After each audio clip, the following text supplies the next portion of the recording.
Olá, bem-vindos a mais um vídeo do canal Professor Wesley.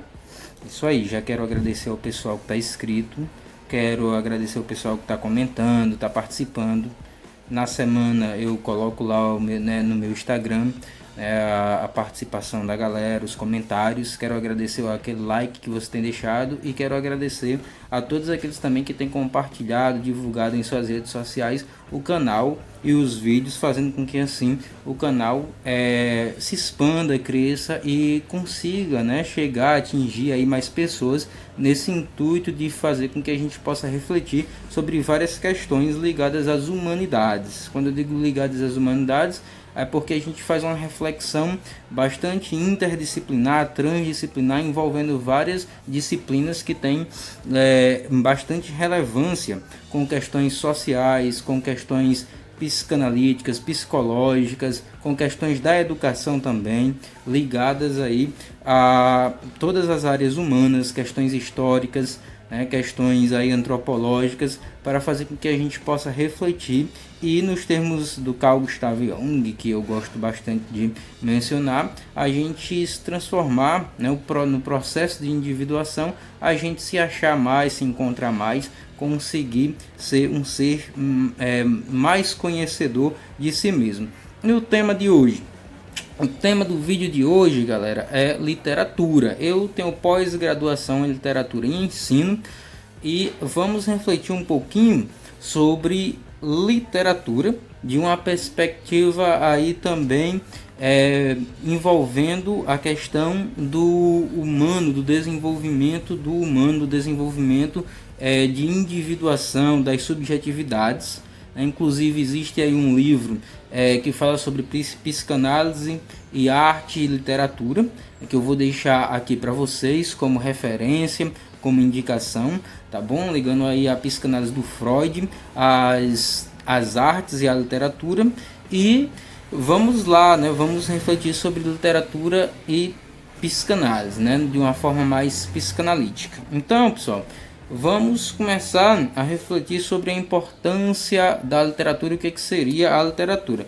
Existe um livro também bastante fantástico chamado Teoria Literária, do Welleck, né, que vai dizer o que é literatura, vai nos trazer essa definição de literatura. E ele vai dizer que a definição de literatura nem está só no social, na forma, né, na estrutura de um texto, seja ele narrativo, poético, também não está ligado só a uma tendência social mais formal ou mais informal, a um estilo de época. Então, o que seria literatura, né? A literatura estaria ligado mais à questão da sua, vamos dizer que a literatura ela seria, né, como um organismo vivo, né, como um ser humano. Então, a importância da literatura e o próprio conceito de literatura estariam aí ligados a esse organismo, a essa função que a literatura desempenha. Não tem como a gente dar um conceito tão fechado, e sim a gente entender a literatura na própria vivência e na experiência com a literatura. Então, o Welleck ele vai falar dessa importância, né, desse organismo vivo que é a literatura para as nossas vidas, né? A literatura enquanto substância viva que produz, possibilita o desenvolvimento humano, porque ela própria está viva, e quando o leitor tem o contato com ela, o próprio leitor também, na sua estando vivo, né, também vai se desenvolvendo. Então já é um conceito bastante interessante, esse conceito de analisarmos a literatura não pelo estilo, não pelas classificações, não pela época, mas sim pelo que ela faz, pelo que ela produz em nós. Bom, é bastante importante entendermos isso. Então, a literatura ela é importante porque ela ajuda na construção da nossa identidade e da nossa subjetividade. Existem várias literaturas, né? Mas quando a gente está estudando lá, por exemplo, na teoria literária. Existem vários livros de teoria literária, né? Cada um com um enfoque, uma abordagem um pouco diferente, mas quando a gente está estudando teoria da literatura, não tem como estudar teoria da literatura sem passar pelo básico, que são os elementos da narrativa literária, né? Se o texto for literário, se o texto for um romance, um conto, a gente vai entender os elementos. Então, os principais elementos são personagens, o ambiente e a ambientação. A ambientação é onde o todo está acontecendo. Os ambientes é onde cada cena, cada ação está acontecendo. Depois as ações, né? Depois os laços de acontecimento. Às vezes a gente está lendo uma obra e, eu não gostaria que isso tivesse acontecido, que tal pessoa tivesse encontrado tal pessoa, tivesse se relacionado com tal pessoa, mas acabou acontecendo, né? Ou então a gente gostaria que isso tivesse acontecido e não aconteceu. Então aí são as ações dos personagens, né? Os laços dos personagens, os acontecimentos da obra, e é parte da obra literária. E nós temos também os famosos clímax e desfecho, né? O clímax aí como ponto impactante da obra. O que vai acontecer agora, né? Quando tudo parece que não vai dar certo, quando tudo está bastante complicado. E o desfecho, que é a conclusão, como aquilo foi resolvido. Às vezes é de uma maneira bastante criativa, que a gente... Nossa, eu realmente não parei para pensar sobre isso. Às vezes é de uma maneira que a gente já, pela nossa criatividade, né, pela nossa reflexão e imaginação, a gente já sacou um pouquinho, já percebeu um pouquinho do que é que vai acontecer no final. E a gente diz, eu sabia, um dia eu sabia, eu tenho certeza, eu tinha certeza, ou quase certeza, eu sou inteligente. Então, seja como for, né, ou um final inesperado, ou um final que a gente já tinha uma certa suposição sobre ele, mas também o desfecho ele é muito importante, porque aí depois a gente vai ver também o que aconteceu pós, né, aqueles grandes fatos da obra, o que aconteceu com os principais personagens, com cada personagem, e é bastante importante. E aí nós vamos, dentro desse universo de leitura, né, literária, nós vamos nos identificando. Nós vamos nos identificando principalmente com personagens.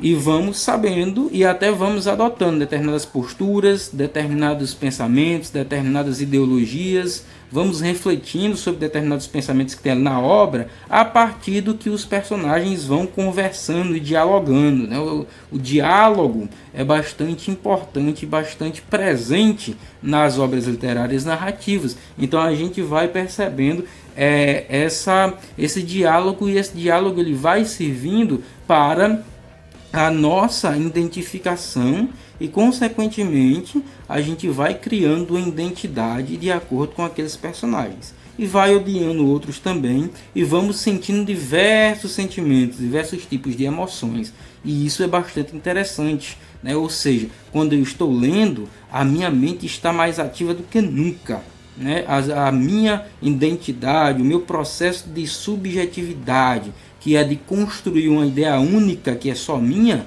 ela está mais ativa do que nunca. E aí eu vou criando imagens, vou criando cenas, vou construindo isso no mundo das minhas ideias, e isso é bastante importante porque vai ativando a minha mente. Então ler não é um processo tão simples como a gente acha, que quando a gente está lendo, a gente está ativando, na verdade, fisiologicamente falando da parte física do cérebro, a gente está ativando várias regiões cerebrais do nosso cérebro ao mesmo tempo. E isso é bastante importante, bastante interessante.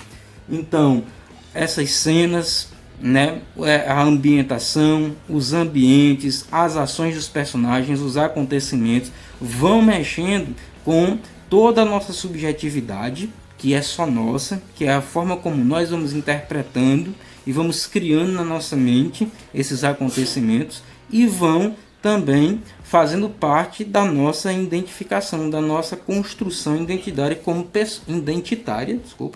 pessoas, na relação com os personagens e também com os acontecimentos, com os fatos. tá bom?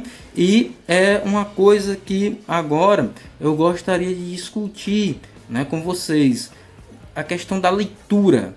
Leitura literária versus leitura semiótica. O que seria leitura semiótica? A gente pode fazer leitura, e nós fazemos leitura sobre tudo, se a gente for entender a leitura como um conceito mais amplo. Nós lemos tudo, nós lemos outras pessoas, só que nós podemos interpretar também de maneira equivocada essas leituras. Mas nós lemos pessoas, lemos acontecimentos. Nós, quando eu digo nós lemos, é justamente essa nossa capacidade de olhar, perceber, refletir e identificar algumas questões que são parecidas com outras do passado ou que tem a ver com o que a gente pensa sobre a vida, sobre o mundo. Tá? Então nossas interpretações sobre pessoas, sobre filmes, sobre séries, nós vamos fazendo essas interpretações. Isso são leituras semióticas. Por quê? Porque são leituras que não têm a ver com o verbal em si. Claro, no filme, na série, as pessoas estão o tempo todo falando, então é linguagem verbal também, é uma leitura verbal. Mas nós estamos também analisando outras coisas, os comportamentos, os gestos, os hábitos, as cenas, os enfoques que a câmera dá, né? Nós estamos analisando várias coisas. E aí é onde está a questão. Muitas pessoas acham que uma coisa vem substituir a outra, por ser mais nova, mais tecnológica. Então, em termos artísticos, não existe arte melhor do que outra arte. O cinema é uma arte, os filmes, a filmografia é uma arte, a literatura é outra arte. Qual a melhor? Não tem melhor, cada uma tem a sua própria linguagem e cada uma também traz vários tipos de linguagens para dentro de si. Só que não é o filme, não é a série que vai substituir também a leitura literária, a leitura do texto verbal, tá bom? Escrito no papel. Por quê? Porque diferentes artes produzem diferentes desenvolvimentos em nós e em nossa mente, né? Em nossa, fisiologicamente falando, em nossa fisiologia cerebral, né? Na nossa neurofisiologia, tá bom?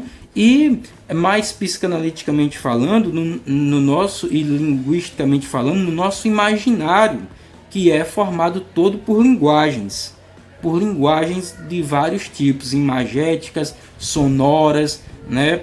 Que são mais auditivas, né? As imagéticas que são mais visuais, tá bom? Mas aí é importante fazer essa reflexão. A literatura, na verdade, essas outras artes mais semióticas que envolvem imagens e que envolvem sons, elas já trazem o cenário pronto, já trazem a ambientação e os ambientes prontos, já trazem os acontecimentos, já trazem a personalidade formada e o estereótipo, a forma física dos personagens.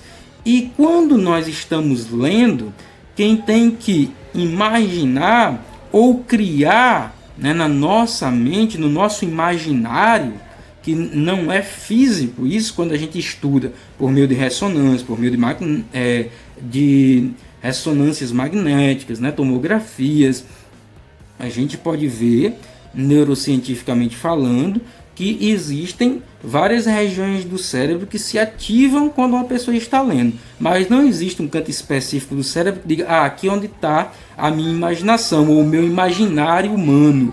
Mas linguisticamente falando e psicanaliticamente falando, nós somos seres do imaginário, nós somos seres que produzimos o imaginário, né? Que não são só imagens, são vários conteúdos, várias imagens, mas que têm grande sentido. Então, nós, quando estamos lendo, vamos imaginando e construindo no nosso imaginário a forma dos personagens, se é alto, se é baixo, né, como é a personalidade, se é forte, como é que aquela pessoa agiria, falaria, né? Então nós vamos imaginando todo o ambiente, se é uma floresta, se é um casarão, né, se é algo mais de ação, nós vamos imaginando como seria naquele momento aquela luta pela sobrevivência, tá? Então nós vamos criando toda essa imaginação e isso mexe com o nosso processo de criatividade e de imaginação. Coisa que o filme e a série não fazem, porque tudo já está lá, pronto, preparado. Então não é que uma arte venha substituir a outra. Não é que o cinema superou ao filme, a série superou a literatura, porque a literatura continua desenvolvendo e promovendo coisas bastante importantes nos nossos cérebros, na nossa mente, como o nosso imaginário, o nosso processo de identidade pessoal e também coletiva, a nossa capacidade de subjetivação, a nossa subjetividade, tá bom? Então, essa é a grande reflexão. E a literatura literária versus a leitura em si.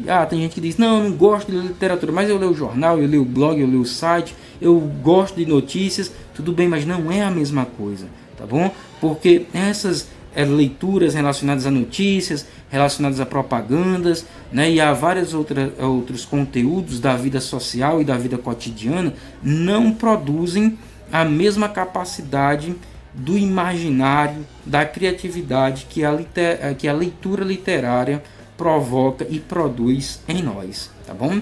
Então, a leitura literária, ela é bastante importante, e é bastante importante que nós cheguemos cada vez mais juntos desse mundo. Aqui, por exemplo, tem um livro, Vertentes do Fantástico, né, do gótico à álgebra mágica, que é um livro de teoria literária sobre o movimento da literatura do fantástico, né? Entrando no goticismo, mas também entrando no belo, também entrando no maravilhoso, que são outros tipos de literatura fantástica. E a literatura também consegue refletir, mas eu sou mais pé no chão, sou mais realista. A literatura também consegue refletir sobre questões sociais, desde a política, passando pela pobreza, passando pelos movimentos LGBTQs, passando pelo feminismo, passando por tudo, né, todos esses movimentos emergentes na sociedade e outras questões problemáticas que nós já temos ao longo da história humana. A literatura também reflete sobre isso. Existem livros que vão refletir sobre pobreza, sobre seca, sobre fome, sobre relacionamento, sobre sexualidade, sobre prazer, sobre homossexualidade, tá bom? Então a literatura, ela tem também essa reflexão social, só que de uma maneira muito mais imaginária, muito puxando também muito mais para a nossa construção de identidade e para o nosso processo de subjetivação, que é bastante importante do ponto de vista psicanalítico, tá bom? Então essa era a reflexão desse vídeo. Se você assistiu até aqui, se você gostou, deixa teu like, deixa teu comentário e participa se engajando outras pessoas a participarem também aqui do nosso canal. Muito obrigado para todos e até o próximo vídeo.